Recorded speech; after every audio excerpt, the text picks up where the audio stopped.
want to have kids in a traditional patriarchal model in order to essentially perpetuate the finest traditions of society as they see them. But at the same time, they see that things have changed since, say, their grandparents or even their parents tried to do the same. Mind you, a lot of these kids are probably the products of broken homes, divorced households, so they likely don't.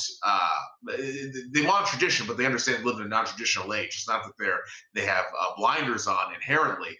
But on that note, what they find out there now is that number one, there are less women willing to settle down early on to do the whole traditional thing. But number two, it's harder and harder to get even a woman who's not going to be walking down the runway with the rest of the models. And they despair over this. And they turn to people like pickup artists, such as Roosh used to be, and they spend a lot of money on this. And other people who are not pickup artists tell them all you have to do is hit the gym, make some money, and I think dress well, and that's going to be it. That's the secret formula. But you can see men who do all three of those things, and they still wind up not getting where they want to be on the dating scene, and that just places them farther and farther away from wanting, not from wanting, but from actually having a family. And that produces a lot of despair, and I think that makes a lot of these men actually angry toward women on the whole, which creates a very, very nasty situation. And this definitely is something I think of speaks to the self-esteem problem within Western civilization. And I mean, there's more I could say here, but Luke, because I've already said quite a lot, what are your thoughts on this? Yeah, the reason that people don't get what they want in life is because they're not helping other people get what they want. So if you lead a life where you're helping other people get what they want, then you're going to be rich and you're going to be popular and you're going to have prestige and you're going to have all sorts of friends. You're going to have an honored place in your community. You're going to have money and status, and you're going to be able to navigate reality in an effective way. And you're going to get married, and in all likelihood, you'll have kids. So people who aren't getting married is because they're not navigating life effectively if they want to be married. So, and I'm talking here as a 53-year-old bachelor. The reason that I have not married is because I was not navigating life in an effective manner. Prior to 2016, for example, I never earned over $45,000 a year. But if you navigate life effectively, meaning you get along with other people, right? People like you.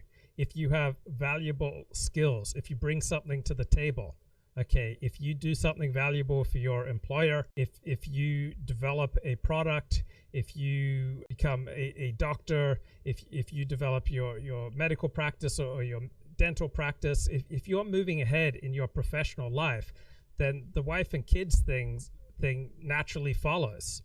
But if you are failing at real life, if you're working for $11 an hour, okay, if you have $300 in the bank, if you're still living at home, it's immensely tempting to not look at yourself, but to instead think, oh, the pickup artists, they show the way. I'm going to devote myself to pickup, and then you might become competent at picking up women who are equally damaged to you. But no decent woman is going to settle down with a guy making $40,000 a year. Okay, you need to make in Los Angeles at least $100,000 a year if you're going to marry a decent woman. Like, why would she settle down with someone who's losing at life? Women don't like to settle down with men who are losing at life. Men don't like to face the fact that they're losing at life when they're losing at life, so they'd rather distract themselves with a million other things. They'd rather get into radical politics or get into the pickup artist movement or the men going their own way movement, or just use a lot of pornography or play a ton of video games. But the real problem is looking at you in the mirror. If you develop the skills, okay, you develop the mindset where you are a blessing to your employers and you bring something valuable to the table, you will make in excess of six figures, and the marriage and the children will follow from that. But if you can't get it up above six figures in an honorable way, in a legal and honorable way, then it's highly unlikely that any decent woman's going to want to throw in her lot with somebody who's failing at life. But people would rather distract themselves from everything but their own failures at life. People would rather worry about politics. People would rather worry about religion. People would rather worry about pickup techniques. People would rather worry about, the elite and QAnon and video games, anything to distract themselves from looking at themselves in the mirror and asking, why am I losing at life? Why do people shy away from me? Why do people not welcome me when I walk into a room? Why am I earning $32,000 a year at age 37? Like, who wants to do that kind of work?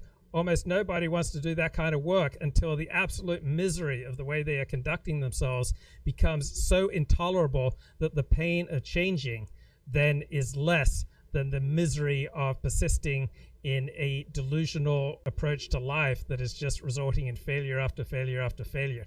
If you get a medical degree, become a licensed doctor, if you pass the bar in California, the California bar is quite challenging. Okay, if you graduate in the top 10% of your law school and then you pass the bar, you will get picked up by a good law firm, or you'll have the right stuff to go out and develop your own practice, and you'll earn in excess of $100,000 a year, and there will be women throwing themselves at you. If you're earning under $100,000 a year, a woman would be insane to want to link her fate with yours because you're failing at life. And people would rather do anything than deal with the primary issue at hand, which is themselves. Pass. Mhm. It's interesting because there are, I think, guys out there who are, they do everything right, as you mentioned. They're the opposite of what you said not to be. But they still have difficulty getting women.